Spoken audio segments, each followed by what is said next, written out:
सिद्धिप्रदायकाय गुरु ब्रह्मा गुरु विष्णु गुरुदेव महेश्वर गुरु साक्षाತ್ ಪರಬ್ರಹ್ಮ ತಸ್ಮೈ ಶ್ರೀ ಗುರುವೇ ನಮಃ. ನಮಸ್ಕಾರ ವೀಕ್ಷಕರೇ, ನಾನು ನಿಮ್ಮ ಪಂಡಿತ್ ಲೋಕನಾಥ್ ಭಟ್ ಮಾಡುತ್ತಿರುವಂತಹ ನಮಸ್ಕಾರಗಳು. ಇವತ್ತಿನ ಒಂದು ವಿಡಿಯೋದಲ್ಲಿ ಮೇಷರಾಶಿಯ ಮಾರ್ಚ್ ತಿಂಗಳ ಮಾಸ ಭವಿಷ್ಯವನ್ನು ತಿಳಿಸಿಕೊಡ್ತಾ ಇದ್ದೇನೆ. ಈ ವಿಡಿಯೋ ನಿಮಗೆ ಇಷ್ಟವಾದಲ್ಲಿ ಈ ವಿಡಿಯೋಗೆ ಲೈಕ್ ಕೊಟ್ಟು ನಮ್ಮ ಯೂಟ್ಯೂಬ್ ಚಾನಲ್ಗೆ ಸಬ್ಸ್ಕ್ರೈಬ್ ಮಾಡಿ. ಮೊದಲಿಗೆ ಮೇಷರಾಶಿಯವರ ಆರ್ಥಿಕ ಒಂದು ಸ್ಥಿತಿಯನ್ನು ನೋಡೋ ಹಾಗಿದ್ದರೆ, ತಿಂಗಳ ದ್ವಿತೀಯ ಅರ್ಥ ಅಂದರೆ ಯುಗಾದಿ ಕಳೆದ ನಂತರ ಆರ್ಥಿಕ ವಿಚಾರದಲ್ಲಿ ಪ್ರಗತಿಯನ್ನು ಕಾಣ್ತೀರ. ಬರಬೇಕಾಗಿರುವಂತಹ ಬಾಕಿ ಹಣ ಕೈ ಸೇರುತ್ತದೆ ನಿಮಗೆ. ಖರ್ಚಿನ ವಿಚಾರದ ಬಗ್ಗೆ ನೋಡೋ ಹಾಗಿದ್ದರೆ, ಈ ಹಬ್ಬದ ವಿಚಾರಕ್ಕೆ ಖರ್ಚುಗಳು ಜಾಸ್ತಿ ಆಗುವಂಥ ವಿಚಾರಗಳು ಕಾಣಿಸ್ತಾ ಇದೆ. ಅತಿಯಾದ ಆಸ್ತಿಯ ಹೂಡಿಕೆಯಿಂದ ಸ್ವಲ್ಪ ದೂರವಿರಿ. ಬಜೆಟ್ ಹಾಕಿ ಪ್ಲ್ಯಾನ್ ಮಾಡಿ ಹೂಡಿಕೆಯನ್ನು ಮಾಡುವಂಥದ್ದು ತುಂಬ ಉತ್ತಮ. ಇನ್ನು ವೃತ್ತಿ ಹಾಗೂ ಉದ್ಯಮದ ಬಗ್ಗೆ ನೋಡೋ ಹಾಗಿದ್ದರೆ, ನಿಮ್ಮ ಕೆಲಸದ ದಕ್ಷತೆಯನ್ನು ನೋಡಿ ಮೇಲಾಧಿಕಾರಿಯ ಒಂದು ರೀತಿಯಲ್ಲಿ ರಕ್ಷಣೆ ಅನ್ನೋದು ಸಿಗುತ್ತದೆ.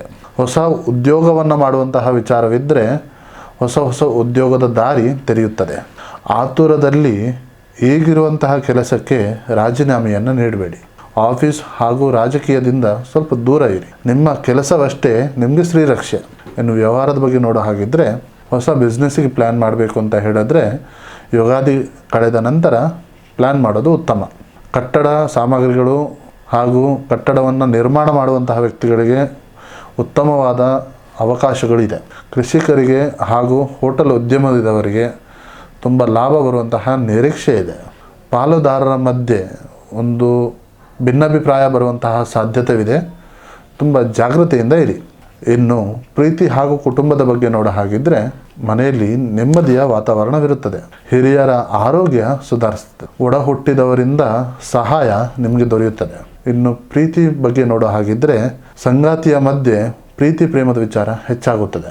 ವಿವಾಹದ ವಿಚಾರದ ಬಗ್ಗೆ ಮಾತಾಡಲಿಕ್ಕೆ ಇದು ಶುಭ ಸಮಯ ಅಂತ ಹೇಳ್ಬೋದು. ಆದರೆ ನಿಮ್ಮ ಕೋಪದ ಕೈಗೆ ಬುದ್ಧಿಯನ್ನು ಕೊಡೋಕೆ ಹೋಗಬೇಡಿ. ತಾಳ್ಮೆಯಿಂದ ವರ್ತಿಸಿ. ಇನ್ನು ಆರೋಗ್ಯದ ವಿಚಾರದ ಬಗ್ಗೆ ನೋಡೋ ಹಾಗಿದ್ರೆ, ಕೆಲಸದ ಒತ್ತಡದಿಂದ ನಿಮಗೆ ನಿದ್ರಾಹೀನತೆ ಆಗುವಂತಹ ಸಮಸ್ಯೆ ಇದೆ. ಉಷ್ಣ ಸಮಸ್ಯೆ ಇರೋದರಿಂದ ಜಾಸ್ತಿ ನೀರನ್ನು ಕುಡಿಯೋದರಿಂದ ನಿಮ್ಮ ಆರೋಗ್ಯದಲ್ಲಿ ಚೇತರಿಕೆ ಅನ್ನೋದು ಕಾಣುತ್ತದೆ. ಈ ರಾಶಿಯವರ ಒಂದು ಸರಳ ಪರಿಹಾರವನ್ನು ನೋಡಬೇಕು ಅಂತ ಹೇಳಿದ್ರೆ, ಪ್ರತಿದಿನ ಎದ್ದ ತಕ್ಷಣ ಸೂರ್ಯನಿಗೆ ನಮಸ್ಕಾರವನ್ನು ಮಾಡಿ. ಪ್ರತಿ ಮಂಗಳವಾರ ದಿನ ಸುಬ್ರಹ್ಮಣ್ಯನ ಅಷ್ಟೋತ್ತರ ಸಿದ್ಧಿಯನ್ನು ಪಠಿಸಿ.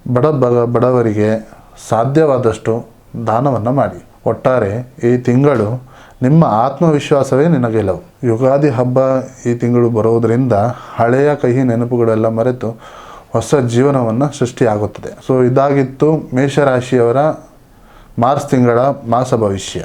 ಹಾಗೆ ನಿಮ್ಮ ಜೀವನದಲ್ಲಿ ಏನಾದರೂ ಸಮಸ್ಯೆ ಇದ್ದಲ್ಲಿ ನೇರವಾಗಿ ಬಂದು ಭೇಟಿಯಾಗಿ ಅಥವಾ ಈ ಕೆಳಕಂಡ ನಂಬರಿಗೆ ಕರೆ ಮಾಡಿ. ಧನ್ಯವಾದಗಳು.